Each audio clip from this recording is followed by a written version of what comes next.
भारत माता की, भारत माता की। भारतीय जनता पार्टी के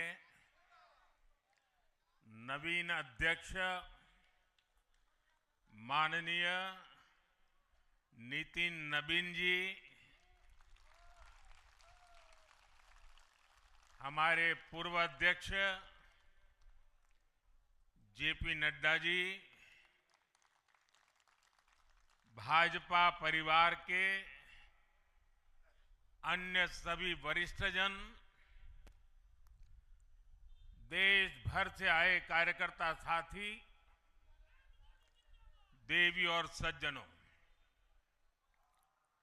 सर्वप्रथम माननीय नितिन नबीन जी को दुनिया के सबसे बड़े राजनीतिक दल का अध्यक्ष चुने जाने पर बहुत बहुत बधाई देता हूं, बहुत बहुत शुभकामनाएं देता हूं। बीते कई महीनों से संगठन पर्व यानी कि पार्टी का छोटी सी इकाई से लेकर के राष्ट्रीय अध्यक्ष चुनने की एक व्यापक प्रक्रिया 100% लोकतंत्र तरीके से भारतीय जनता पार्टी के संविधान के स्पिरिट को और उसमें बताई गई हर बात को ध्यान में रख करके लगातार चल रही थी। आज उसका विधि पूर्वक समापन हुआ है। संगठन पर्व का ये विशाल आयोजन भारतीय जनता पार्टी की लोकतांत्रिक आस्था,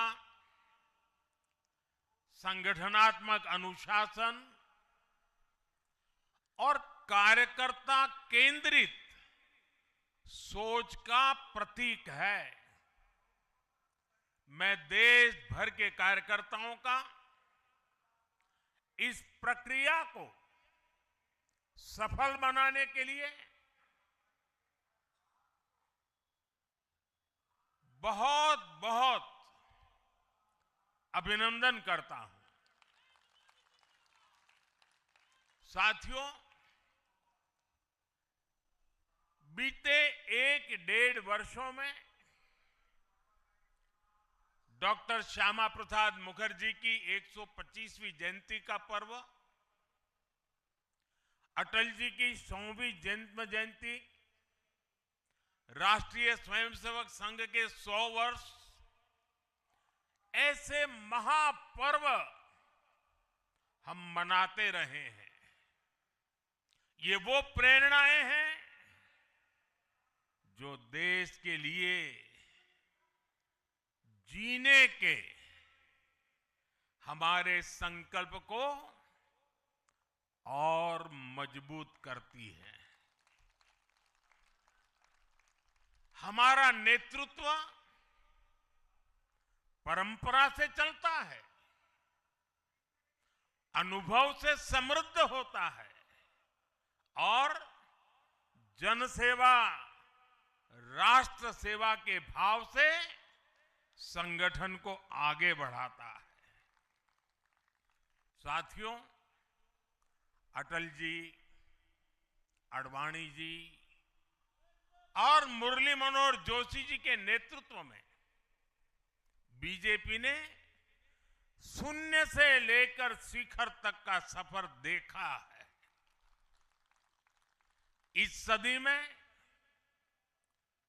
वेंकैया नायडू जी और नितिन गडकरी जी सहित हमारे कई वरिष्ठ साथियों ने संगठन को विस्तार दिया है। राजनाथ जी के नेतृत्व में पहली बार बीजेपी ने अपने दम पर पूर्ण बहुमत हासिल किया। फिर अमित भाई के नेतृत्व में देश के अनेक राज्यों में भाजपा की सरकारें बनी। लगातार दूसरी बार केंद्र में बीजेपी की सरकार बनी। फिर जेपी नड्डा जी के नेतृत्व में भाजपा पंचायत से लेकर पार्लियामेंट तक और सशक्त हुई। केंद्र में लगातार तीसरी बार भाजपा एनडीए की सरकार बनी। मैं पूर्व के सभी अध्यक्षों का उनके अमूल्य योगदान के लिए देश के कोटि कोटि कार्यकर्ताओं की तरफ से और मेरी तरफ से बहुत बहुत अभिनंदन करता हूं। साथियों, आप जानते हैं आज भाजपा का जितना फोकस संगठन के विस्तार पर है, उतनी ही बड़ी प्राथमिकता कार्यकर्ता के निर्माण की भी है। भाजपा एक ऐसी पार्टी है जहां लोगों को लगता होगा कि नरेंद्र मोदी देश के प्रधानमंत्री है, तीसरी बार प्रधानमंत्री बने, 50 साल की छोटी आयु में मुख्यमंत्री बन गए, 25 साल से लगातार हेड ऑफ द गवर्नमेंट रहे हैं। ये सब अपनी जगह पे हैं, लेकिन इन सबसे भी बड़ी चीज मेरे जीवन में है, मैं भारतीय जनता पार्टी का कार्यकर्ता हूं। ये सबसे बड़ा गर्व है। और जब बात पार्टी के विषयों को आती है, तब माननीय नितिन नवीन जी, मैं एक कार्यकर्ता हूं, वे मेरे बॉस हैं।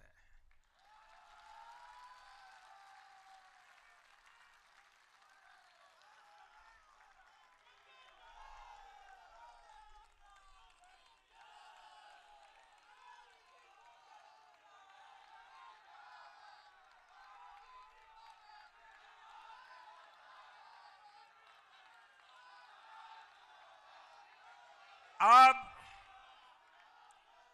माननीय नितिन नवीन जी हम सभी के अध्यक्ष हैं।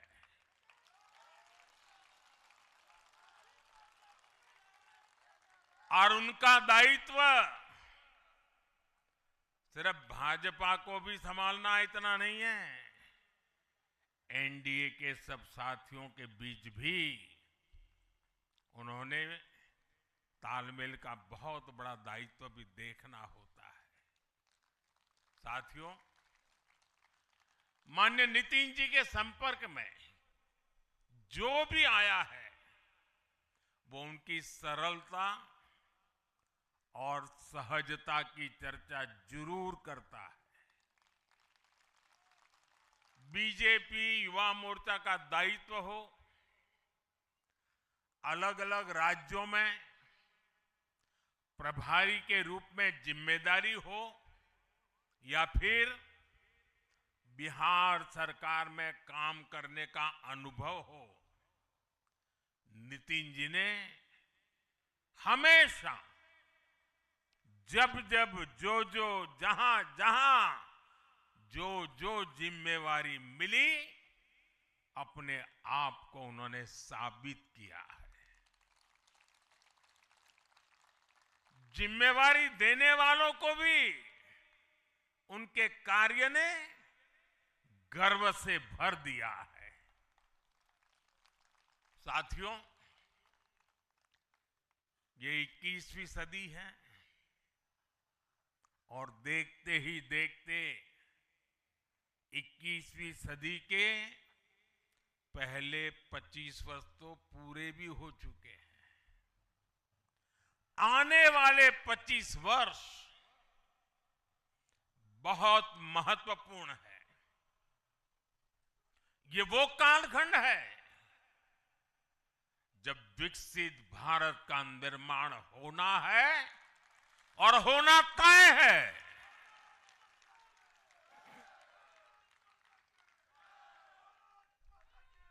इस महत्वपूर्ण कालखंड की शुरुआत में हमारे माननीय नितिन नवीन जी बीजेपी की विरासत को आगे बढ़ाएंगे।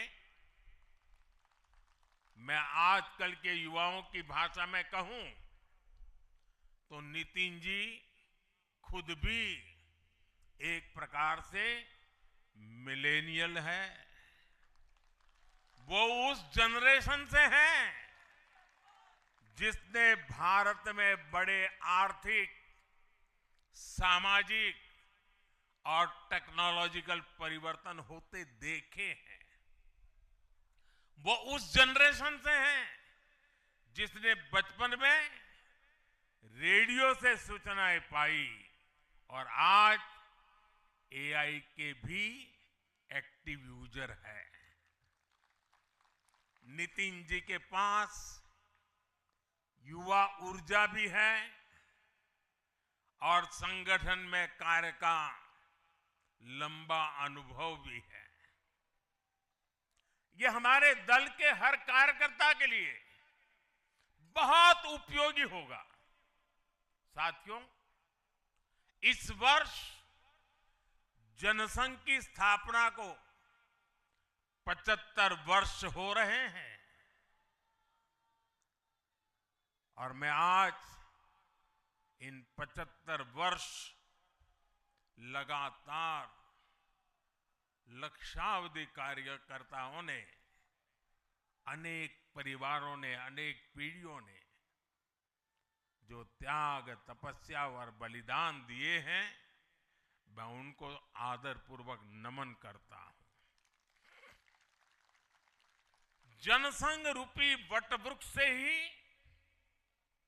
भाजपा का जन्म हुआ और भाजपा दुनिया के सबसे बड़ा राजनीतिक दल बन चुकी है। और ये सिर्फ भाजपा के कार्यकर्ताओं के लिए गौरव का विषय है इतना नहीं है। देश के राजनीतिक समीक्षकों को दुनिया को ये बात बतानी चाहिए कि भारत एक ऐसा देश है जिसकी रगों में इसकी मजबूती से लोकतंत्र चल रहा है, कि जहां दुनिया की सबसे बड़ी पॉलिटिकल पार्टी है। साथियों, बीजेपी एक संस्कार है। बीजेपी एक परिवार है। हमारे यहां मेंबरशिप से भी ज्यादा रिलेशनशिप होती है। बीजेपी एक ऐसी परंपरा है जो पद से नहीं, प्रक्रिया से चलती है। हमारे यहां पदभार एक व्यवस्था है और कार्यभार ये जीवन भर की जिम्मेदारी है। हमारे यहां अध्यक्ष बदलते हैं लेकिन आदर्श नहीं बदलते। नेतृत्व बदलता है लेकिन दिशा नहीं बदलती। साथियों, भाजपा का स्वरूप नेशनल है।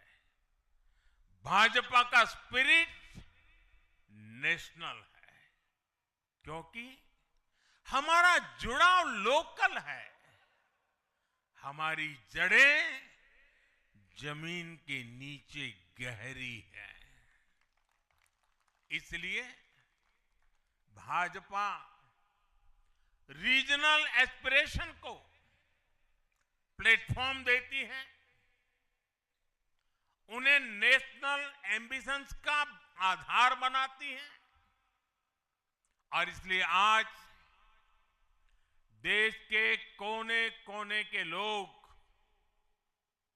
भाजपा के साथ हैं, भाजपा के साथ जुड़ रहे हैं।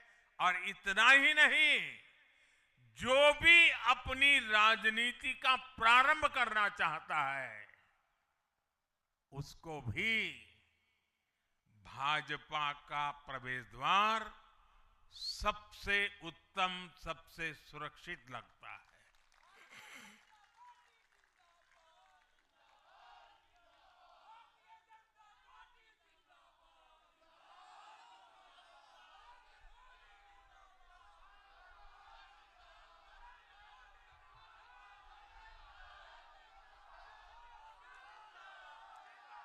साथियों,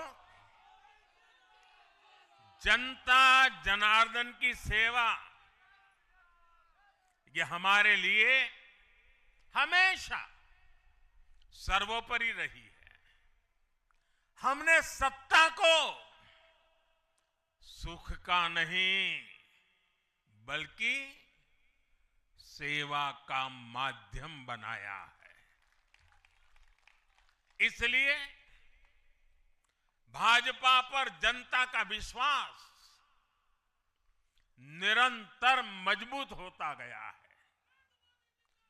अगर बीते 11 वर्षों की ही बात करें तो भाजपा की यात्रा जन विश्वास अर्जित करने की अद्भुत यात्रा रही है। बीते 11 वर्षों में बीजेपी ने हरियाणा, असम, त्रिपुरा और ओडिशा में पहली बार अपने सामर्थ्य से सरकार बनाई। पश्चिम बंगाल और तेलंगाना में भाजपा जनता की एक बड़ी आवाज बनकर उभरी है। अक्सर होता यह है कि लंबे कार्यकाल के बाद सरकारों के लिए टिके रहना मुश्किल होता है, लेकिन बीजेपी ने इस ट्रेंड को भी तोड़ दिया है। गुजरात हो, मध्य प्रदेश हो, महाराष्ट्र हो, बिहार हो, इन सभी राज्यों में कई कार्यकाल के बावजूद बीजेपी पहले से भी बड़े जनादेश के साथ सरकार में लौटी है। साथियों, बीते 1.5-2 वर्षों में तो भाजपा पर जनता का भरोसा और मजबूत हुआ है। विधानसभा हो या स्थानीय निकाय, बीजेपी की स्ट्राइक रेट अभूतपूर्व रही है। इस दौरान देश में 6 राज्यों में विधानसभा चुनाव हुए हैं। इनमें से 4 चुनाव बीजेपी एनडीए ने जीते हैं। साथियों, आज भाजपा सिर्फ संसद और विधानसभा की नहीं बल्कि नगर पालिकाओं और नगर निगमों में भी पहली पसंद है। और इसका ताजा उदाहरण अभी हमारा महाराष्ट्र है। हाल में जो मेयर और पार्षदों के चुनाव परिणाम सामने आए, अभूतपूर्व है।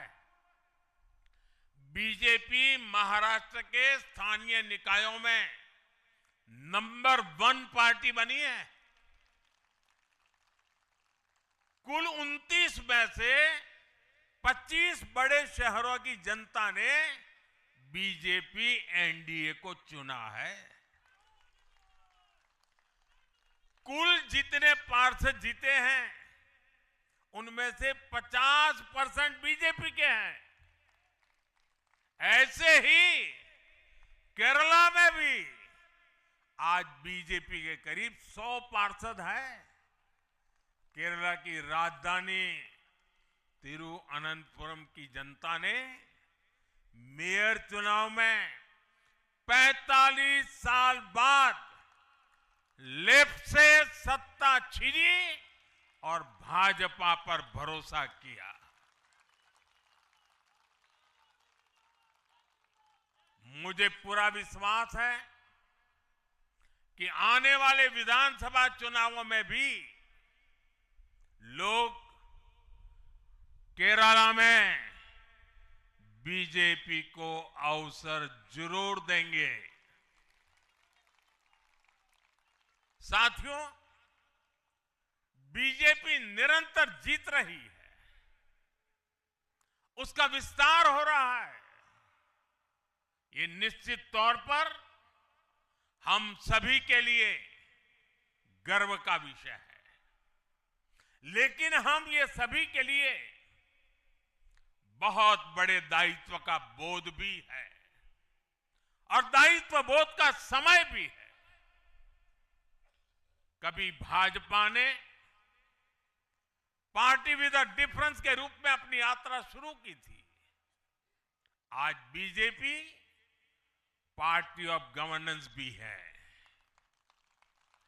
देश के आजादी के बाद शासन के अलग अलग मॉडल देखे हैं।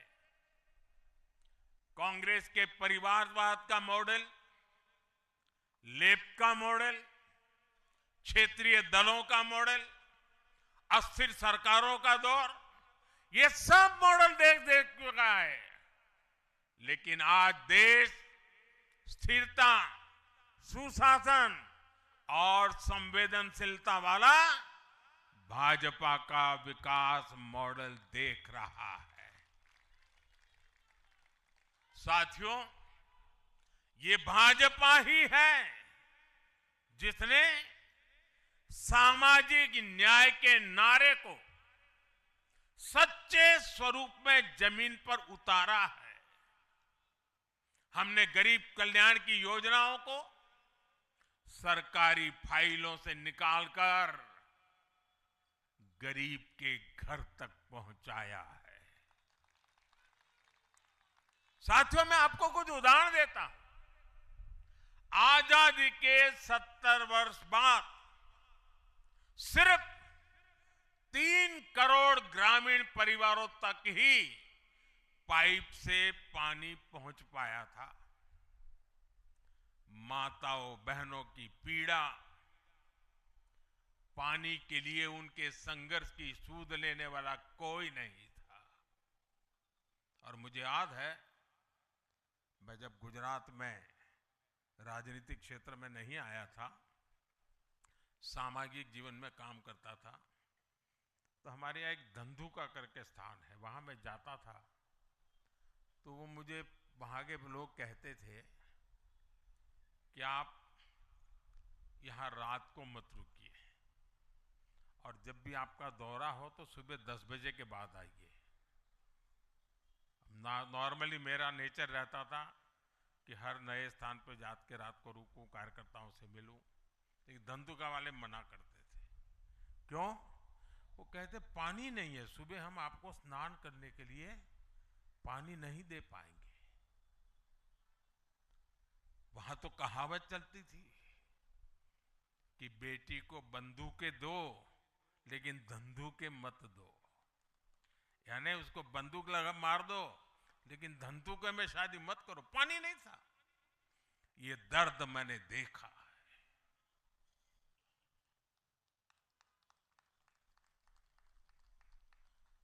मैं धरती की सच्चाई से जुड़ा था। माताओं बहनों की पीड़ा अपनी आंखों के सामने देखी थी और तब हम जल जीवन मिशन लेकर आए और सिर्फ 5-6 साल में 12 करोड़ से ज्यादा परिवारों को नल से जल की सुविधा से जोड़ा।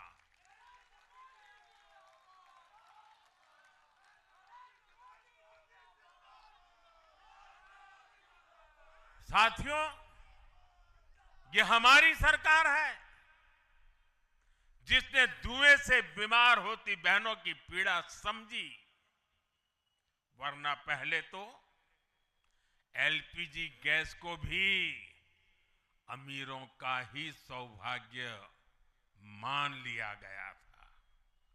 भाजपा ने पूरी संवेदनशीलता के साथ हर घर को एलपीजी गैस कनेक्शन से जोड़ने का अभियान चलाया। वर्ष 2014 तक जहां सिर्फ 14 करोड़ एलपीजी कनेक्शन थे, आज देश में 33 करोड़ से अधिक गैस कनेक्शन है। ऐसे ही गांव की बहनों को लखपति दीदी बनाने का अभियान है। यह भी इसलिए संभव हो पाया क्योंकि भाजपा बहनों बेटियों के सपनों के प्रति संवेदनशील है। साथियों, एक जमाना था हम भी सुनते थे कि फलाना परिवार वो तो लखपति परिवार है, ढीकना परिवार लखपति परिवार है, यानी लखपति होना बहुत बड़ी बात मानी जाती थी। ये मोदी है जो सपने देखता है कि मेरे गांव की गरीब मां भी लखपति दीदी बनेगी।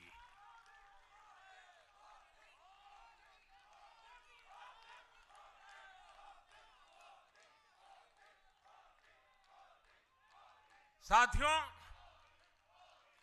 दशकों तक आदिवासी समाज को सिर्फ वोट बैंक से जोड़कर देखा गया, लेकिन संवेदनशील भाजपा ने, भाजपा के हमारे संस्कारों ने समाज के प्रति समान भाव की हमारी परंपरा के कारण भाजपा ने आदिवासियों में भी सबसे पिछड़ी जनजातियों की पीड़ा को समझा। उनके विकास के लिए पीएम जनमन योजना बनाई और पीएम जनमन योजना के लाभार्थी इतने बिखरे हुए हैं और एक दो दूर दूर जंगलों में पड़े हैं। उनसे एक म्युनिसिपैलिटी की सीट भी जीती नहीं जा सकती है।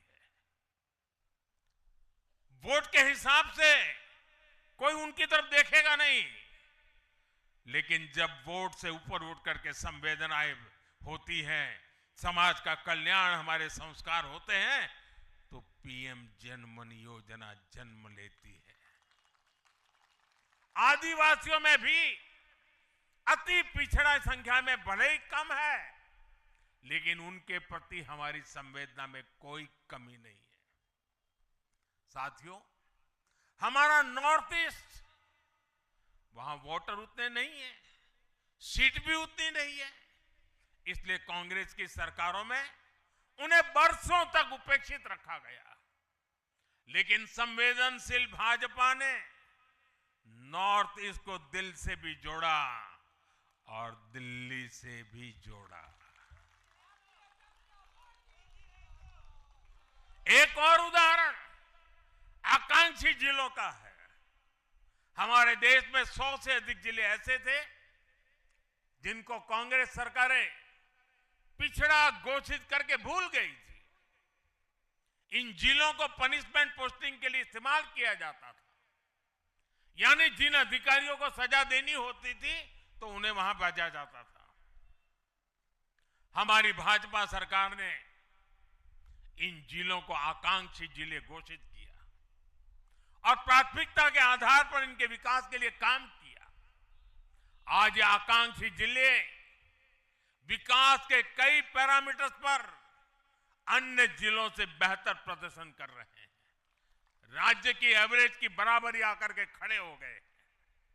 साथियों, भाजपा का मंत्र है पिछड़ों को प्राथमिकता, पिछड़ों को प्राथमिकता। जिनकी किसी ने सूद नहीं ली, हमने उनकी उनकी साधना की है, जिनको किसी ने पूछा नहीं, मोदी ने उन्हें पूजा है। हमारी कार्य संस्कृति सर्वसमावेशी है, सर्वांगीण है, सर्वस्पर्शी है, सर्वहितकारी है, सर्व कल्याणकारी है। और ये कार्य संस्कृति गरीब को समान अवसर देने वाली है, गरीब को सशक्त करने वाली है। इसी वजह से सिर्फ एक दशक में 25 करोड़ लोगों ने गरीबी को पराजित किया है। और ये 25 करोड़ लोग कौन हैं? इनमें सबसे अधिक दलित, पिछड़े और आदिवासी परिवार है। साथियों, बीते वर्षों में जन विश्वास की जो पूंजी हमने अर्जित की है,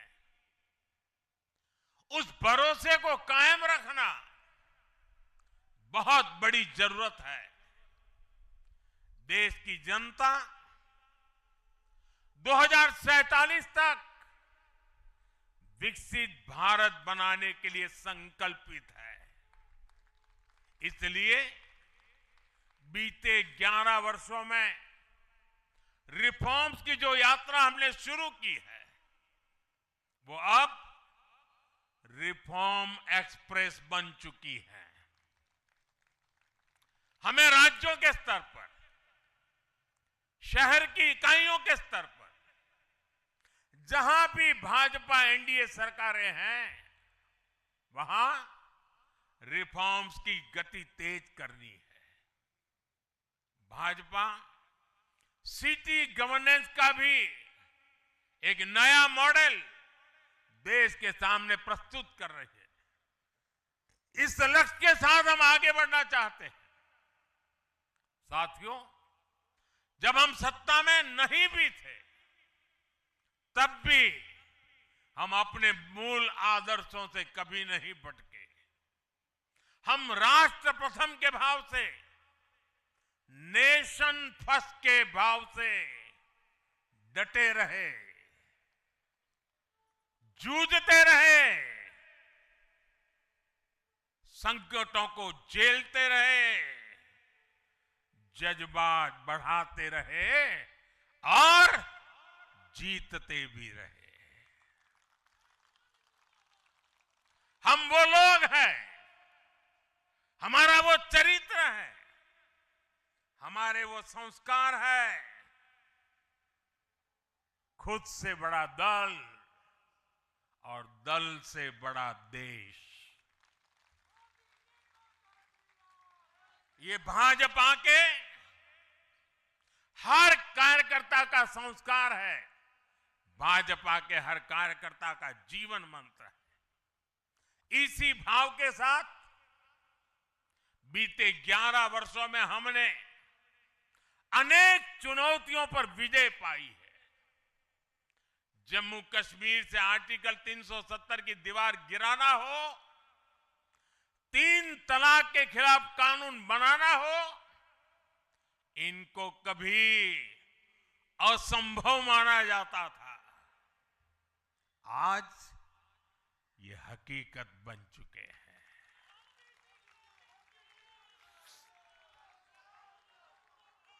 आज देश में माओवादी आतंक भी अपनी अंतिम सांसें गिन रहा है। साथियों, आगे भी हमें हर चुनौती का पूरे सामर्थ्य से सामना करना है। आज देश के सामने एक बहुत बड़ी चुनौती घुसपैठियों की है, आबादी के असंतुलन की है।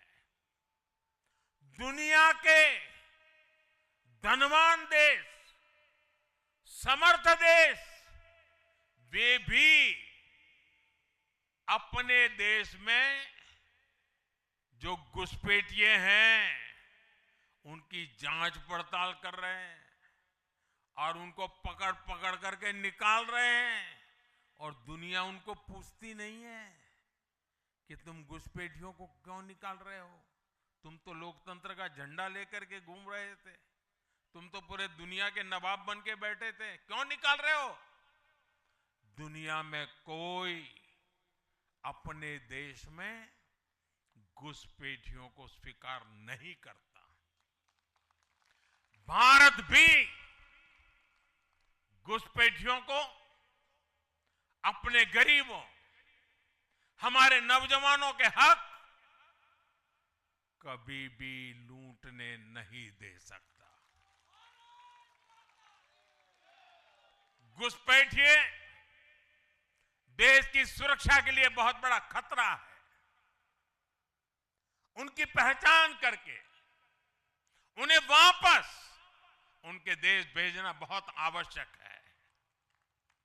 इसके अलावा ऐसे राजनीतिक दल जो वोट बैंक की राजनीति में घुसपैठियों को बचा रहे हैं या उन्हें कवर दे रहे हैं, उन्हें हमें पूरी शक्ति से जनता के सामने बेनकाब करना ही होगा, उनको एक्सपोज करना ही होगा।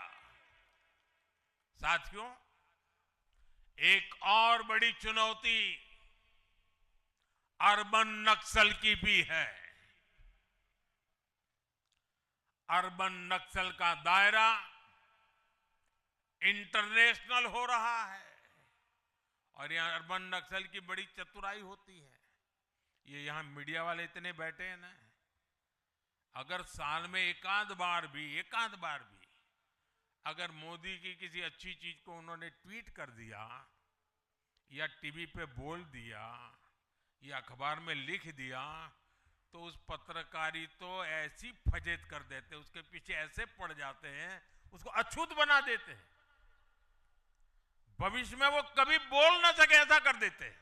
ये अर्बन नक्सल की स्टाइल है। हमको भी सालों तक ऐसा अछूत बना के रख दिया पूरे देश में भाजपा को। अब देश समझ गया है अर्बन नक्सलों के कारनामे।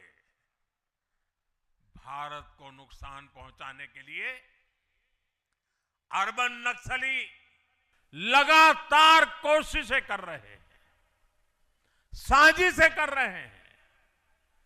अर्बन नक्सलियों के इस गठजोड़ को हमें संगठन की ताकत से, वैचारिक ताकत से और हमारे परिणामकारी इतिहास को बुलंदी दे करके उनको परास्त करना है, उनको तोड़ना है। साथियों, देश के लिए परिवारवाद बहुत बड़ा अभिशाप है और जब मैं परिवारवाद की बात करता हूं तो अर्बन नक्सल मैदान में आ जाते हैं। वो मुझे कहते हैं फलाने के बेटा, डिकना का बेटा, वो बात को डाइवर्ट करते हैं। किसी के बेटे की प्रतिभा का हम विरोधी नहीं है, किसी की बेटी की प्रतिभा का हम विरोधी नहीं है, लेकिन दुर्भाग्य से कांग्रेस और देश के अनेक क्षेत्रीय राजनीतिक दलों पर आज अलग अलग परिवारों का कब्जा हो गया है। पार्टी का जन्म किसी परिवार ने किया, पार्टी में लगातार एक के बाद एक उनके परिवार के ही अध्यक्ष होते हैं, पार्टी की पूरी निर्णय प्रक्रिया उस परिवार के हाथ में होती है, पार्टी का कोई भी कार्यकर्ता हो उसको विचार से लेना देना नहीं, उनको उस परिवार से समर्पित रहना पड़ता है। ये परिवारवाद खतरनाक है, ये लोकतंत्र का दुश्मन है और ये परिवारवादी राजनीति ने देश के नौजवानों के लिए दरवाजे बंद कर दिए, उनके आगे आने के सारे मौके खत्म कर दिए हैं। और इसलिए देश के इन युवाओं को अवसर मिलने ही चाहिए जो राजनीति के माध्यम से नए समाधान देने के लिए आगे आना चाहते हैं। और इसलिए मैंने कहा है, मैं 1 लाख ऐसे नौजवानों को राजनीति में लाना चाहता हूं जिनके परिवार में पहली बार वो राजनीति में आएंगे।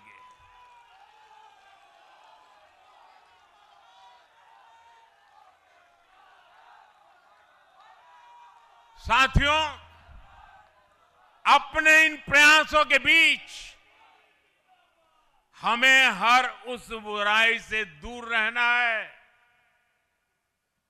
और ये बात मैं जरा गंभीरता से बताना चाहता हूं। जनता हमें आशीर्वाद दे रही है, निरंतर आशीर्वाद दे रही है। हम जो कुछ भी है, जनता जनार्दन के आशीर्वाद के कारण है।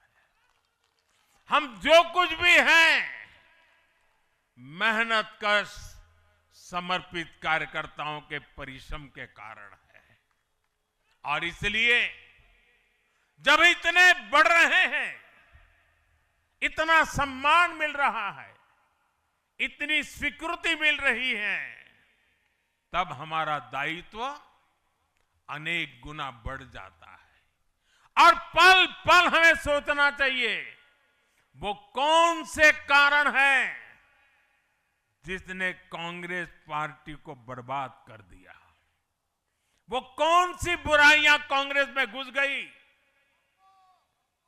जो आज कांग्रेस को तबाही के कगार पर लाकर के खड़ा कर दिया।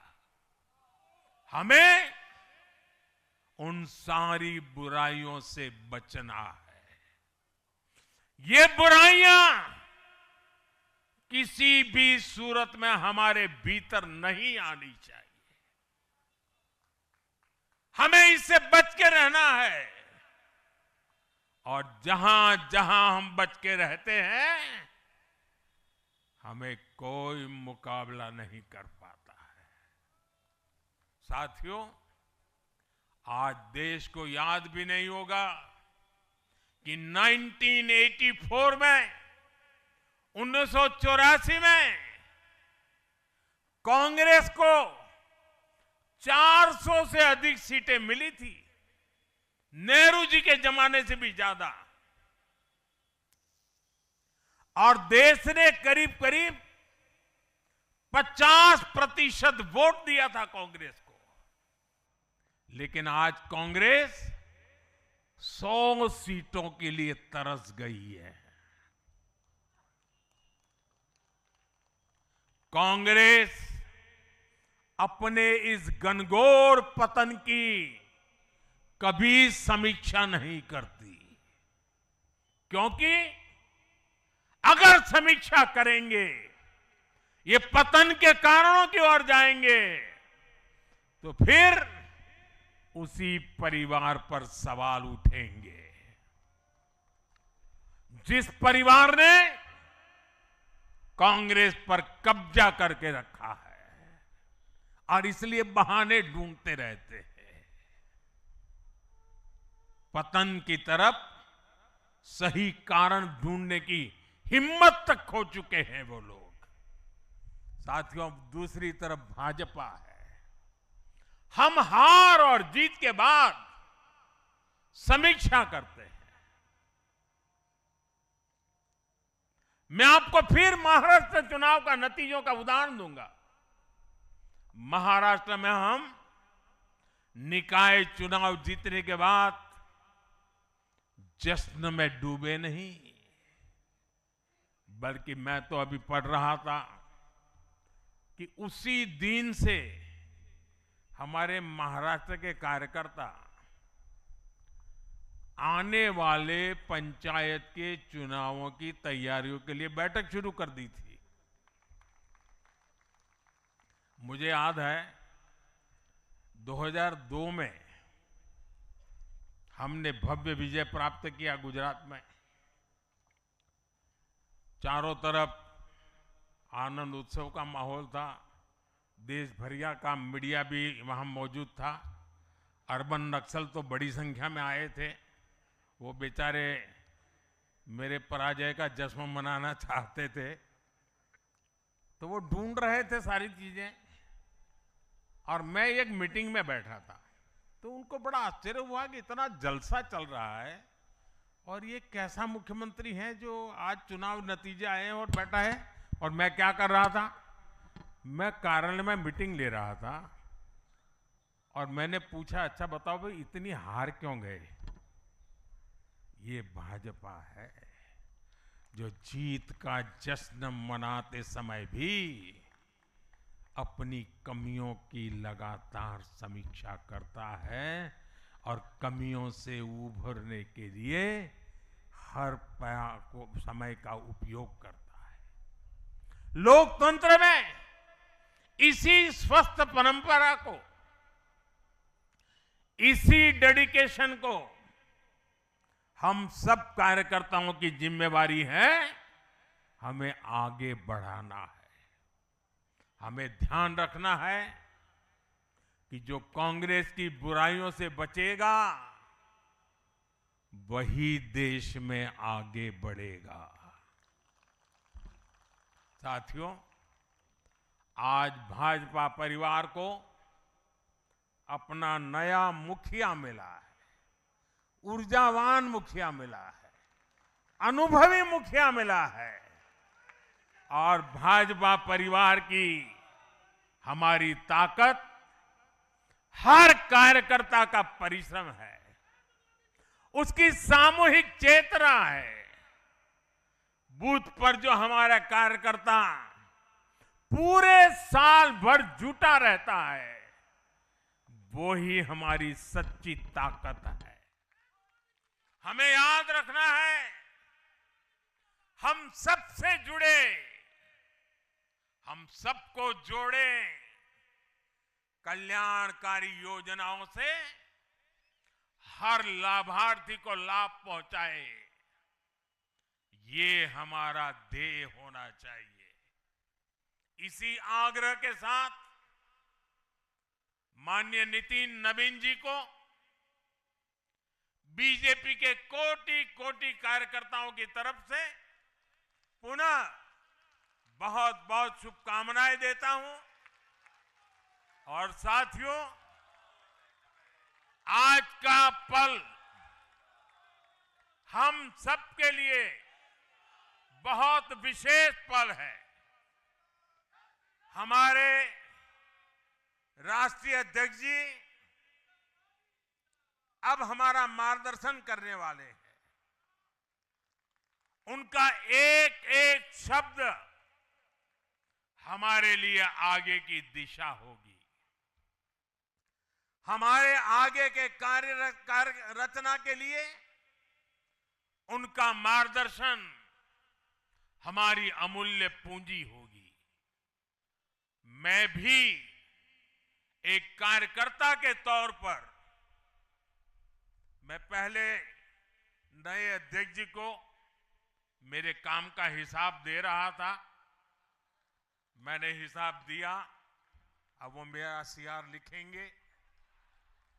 लेकिन अब मेरे आगे के काम के लिए मैं उनके मार्गदर्शन की प्रतीक्षा कर रहा हूं। मैं उनको सुनने के लिए बहुत ही उत्सुक हूं, आतुर हूं। फिर एक बार बहुत बहुत धन्यवाद।